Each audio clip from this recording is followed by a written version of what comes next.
Hello बच्चों, let's see the question. Question is mostly birds are, and the options are epicotelic and oviparous. Second option is eurycotelic and viviparous. Third is ammonotelic and oviparous, and fourth is eurycotelic and ovoviviparous. So let's see what is the key concept to solve this question.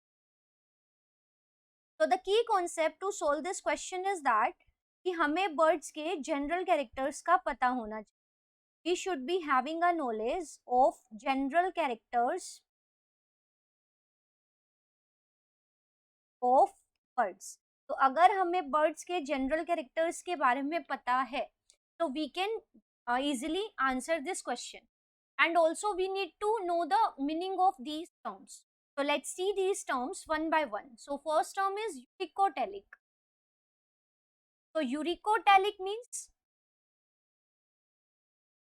organism which excrete nitrogenous waste in form of uric acid.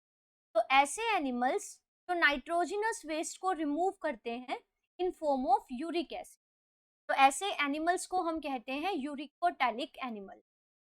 जो second term है that is oviparous.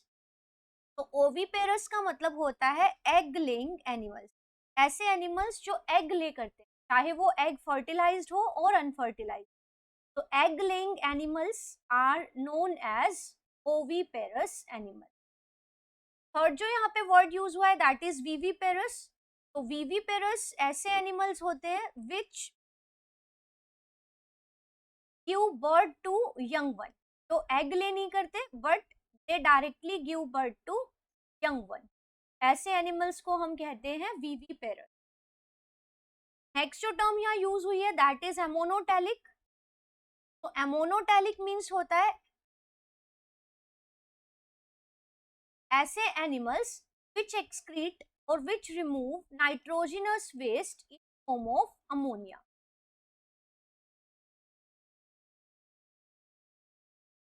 Next is oviparous, we had already discussed, and the word which is left here is ovoviviparous. तो ovoviviparous क्या है? ऐसे animals जो कि birth देते हैं यंग वन को, बट जो नरिशमेंट है that is not provided by the animal. Means यहाँ पे maternal mother doesn't provide the nourishment. So these are the viviparous animals actually, but here the egg doesn't have, or we can say the young one does not derive nourishment from the young one, does not get nourishment from the mother. Embryonic development mother की body के अंदर होगा. Embryonic development will be inside the mother's body, but mother will not provide nourishment to the young one. We can say जो embryo है, embryonic development will be inside mother's body. तो they will give birth to young one, but condition is कि जो embryonic development के time पे जो nourishment चाहिए था that is not provided by the mother. So inside mother body embryonic development will be there, but the nourishment will not be provided by the mother for the embryonic development. तो ऐसे animals को हम कहते हैं ओवोविवी. अब ये तो थी सारी टर्मिनोलॉजी जो इस क्वेश्चन के साथ एसोसिएट. अब हमें जो अपना रेफरेंस रखना है that is with respect to the birds. तो अगर हम बर्ड्स की बात करें तो बर्ड्स के केस में देखिए बर्ड्स को कंजर्व करना होता है वाटर.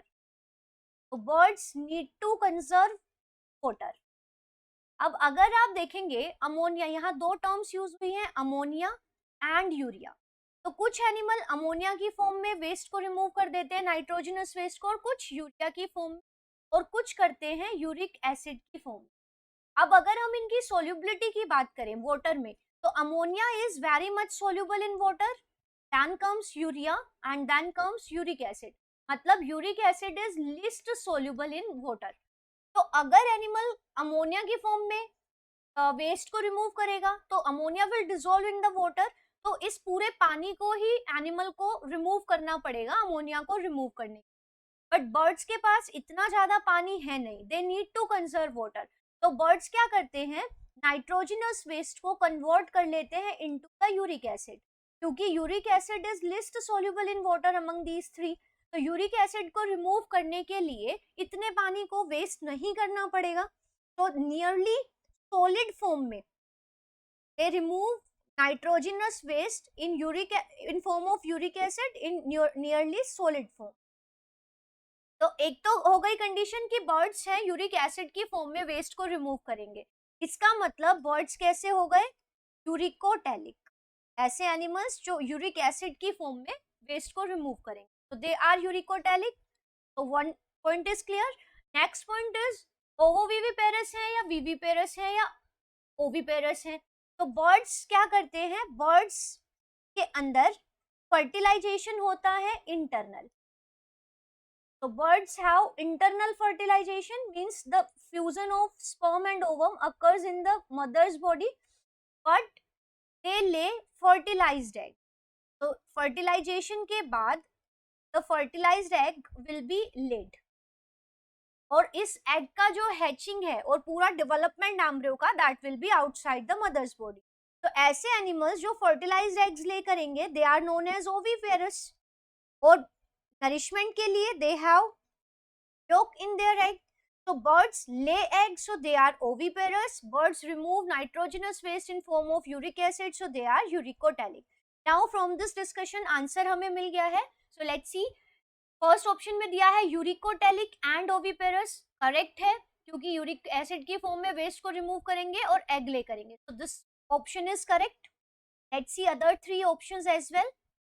तो नेक्स्ट ऑप्शन में हमें कहा गया है uricotelic one is correct, but viviparous तो यंग वन ले करते हैं, बर्थ देते हैं, so this is incorrect. Third is ammonotelic, so this one is incorrect। Uricotelic and ovoviviparous, so this is also incorrect। so among these four options the correct one is the first option, so the right answer is option first।